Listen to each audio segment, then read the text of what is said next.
Everyone, कैसे हैं आप सब लोग। हमने अपनी लास्ट क्लास में कुछ वर्ड्स देखे थे जिसमें हमने ये देखे थे कि कुछ लेटर्स जो है इंग्लिश में वो साइलेंट है। और मैंने आप सबको प्रॉमिस किया था कि इसके पीछे का कंसेप्ट मैं आपको नेक्स्ट क्लास में बताऊंगी कि क्यों कोई जो लेटर होता है ना किसी भी वर्ड में साइलेंट होता है, उसे प्रोनाउंस नहीं किया जाता। तो आज के इस क्लास में इसी चीज से हम पर्दा उठाते हैं कि क्या रीजन है, किसकी वजह से जो लेटर्स हैं वो साइलेंट होते हैं। चलिए फिर फटाफट ध्यान से समझते जाइएगा। आप सबको पता है ना, इंग्लिश एक ऐसी लैंग्वेज है जिसमें डिफरेंट डिफरेंट लैंग्वेजेस से वर्ड जो है वो बोरो किए गए हैं। आप सबको पता है, आपने देखा होगा ना, ये वर्ड जो है लैटिन है, ये जो है ग्रीक है जी, ये है जी, वो है जी, है ना। तो यही मेन रीजन है, ठीक है ना, कि हमारे यहाँ पर इंग्लिश लैंग्वेज में वर्ड जो है वो बोरो करे गए हैं, ठीक है। और धीरे धीरे टाइम के साथ साउंड जो है वो चेंज होते गए, ठीक है ना। पहले हम कुछ और बोलते थे, बाद में हम कुछ और बोलते थे। आई बात समझ में। लेकिन उसका हिस्टोरिकल कनेक्शन रखने के लिए हमने आज भी उस वर्ड के स्पेलिंग को सेम रखा है। कुछ भी समझ नहीं आया, टेंशन मत लीजिए, और डिटेल में समझाती हूँ, ध्यान से देखो।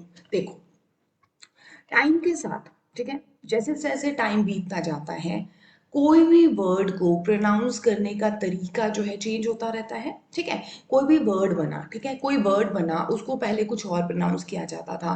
टाइम के साथ उसके जो साउंड है वो चेंज हुए, स्पेलिंग चेंज नहीं हुए हैं। याद रखिएगा, क्या चेंज हुआ है?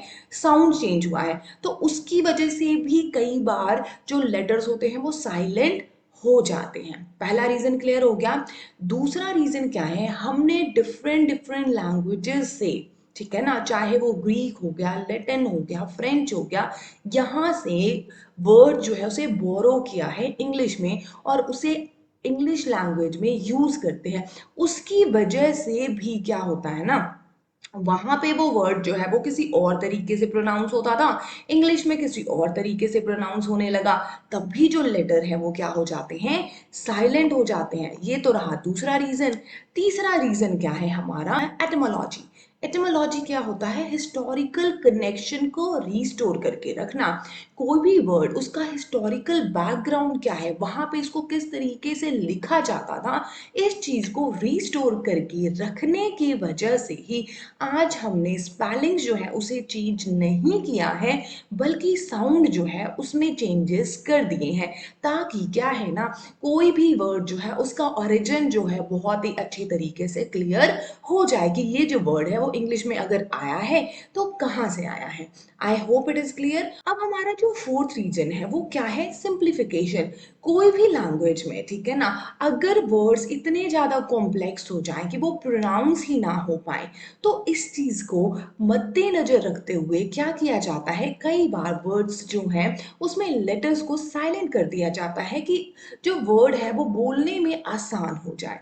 आई होप कि आपको मेन रीजन पता लग गया होगा कि क्या वजह है जिसकी वजह से लेटर्स जो होते हैं ना वो साइलेंट रखे जाते हैं इंग्लिश में। सबसे पहला रीजन क्या है?